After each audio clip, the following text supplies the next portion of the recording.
दोस्तों, first frame news में आपका स्वागत है। प्राइम मिनिस्टर मोदी है, इनकी जो लीडरशिप है, इसको आप कैसे देखते हैं? जैसे आपने कहा कि पाकिस्तान के केस में उन्होंने अपने एक खास अंदाज में देखा, लेकिन globally he is very charming personality, हक कर लेते हैं लोगों को।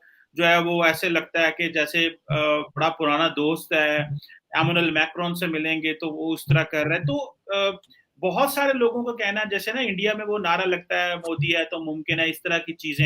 Yeah. आप क्या समझते हैं, this is basically India's power was rising और India as a nation country was rising, और डू यू थिंक कि ये प्राइम मिनिस्टर मोदी का अपना वो एक कोई क्रिज्मा ये है तो बड़ा देसी सा आदमी, ही is not western Yeah, graduate, yeah, ये yeah, yeah.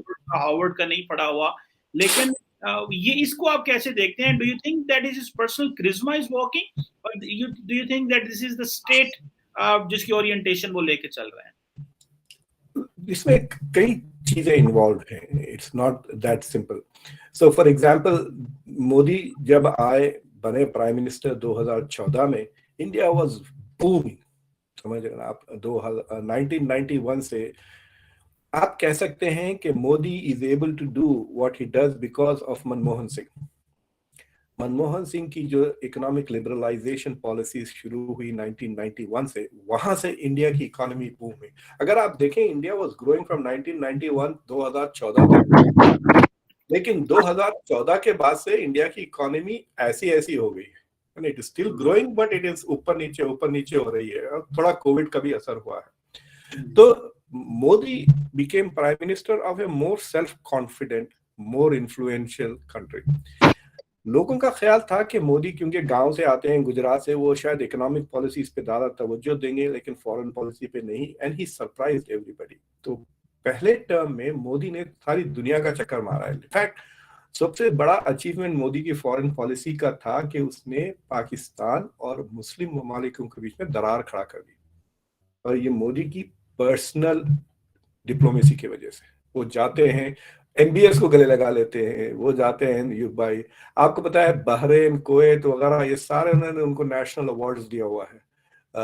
इमरान खान को नहीं दिया। तो इट इज लाइक दैट। दूसरी चीज ये है कि वो ना सिर्फ वहां जाते हैं, दूसरा काम ये करते हैं कि जो इंडियन डायस्पोरा मौजूद है उनसे वो मिलते हैं। तो वो बेसिकली एक्टिवेट कर दिए हैं इंडियंस को जो बाहर है। तो उनके लिए एक किस्म से इंडियंस का जो रेपुटेशन है, hard working, less problematic, non political, intelligent, highly educated, वो एक इंडियन फॉरेन पॉलिसी का कहिए कि वो एक सोर्स ऑफ सॉफ्ट पावर बन गया है। तीसरी चीज ये है कि इंडिया की इकोनॉमी बूम होने की वजह से अब इन्वेस्टमेंट अपॉर्चुनिटीज भी है दूसरे मुल्कों को। तो जो मोदी जाता है वो भीख मांगने नहीं जाता है, जैसा पहले जाते थे इंदिरा गांधी वगैरह, एड की तलाश में जाते थे। वो he is not asking for aid, he is asking for trade. इसमें आपका भी फायदा है, हमारा भी फायदा है। सो यू कुड से कि पार्ट ऑफ इट इज के Modi is diplomacy, personal diplomacy seriously लेती है। दूसरी चीज ये है कि जो भारतीय जनता पार्टी की जो फॉरेन पॉलिसी है, it is definitely more aggressive and more self confident than any Indian foreign policy. इससे पहले मैं जो मिसाल देता हूं, अगर आप नेहरू और मोदी को कंपेयर करें तो it is like comparing Gavaskar and Virat Kohli. Gavaskar back foot पे खेलते थे, डिफेंस ज्यादा, अटैक कम, दिन दिन भर बैटिंग कर रहे हैं, 70 रन बन गए। कोहली आता है 1 घंटे में 70 मारता है, फ्रंट फुट पे जाके छक्के मारता है, राइट? तो BJP is like that. BJP की जो फॉरेन पॉलिसी है, मतलब मैं बीजेपी की डोमेस्टिक पॉलिसी से बहुत इख्तलाफ करता हूँ, क्रिटिक, बट मैं ये कह सकता हूँ आपको क्लियरली कि बीजेपी की जो फॉरेन पॉलिसी है, it has elevated India status, उसमें कोई दो राह नहीं है। और उसके साथ जो इंडिया की इकोनॉमिक प्रोग्रेस और इंडिया का जो बाहर डायस्पोरा है, ये तीन चीजों से अगर आप ले ले तो India has become a very important country. तकरीबन हर छठा पर्सन दुनिया में इंडिया है। It is a major economy in the world.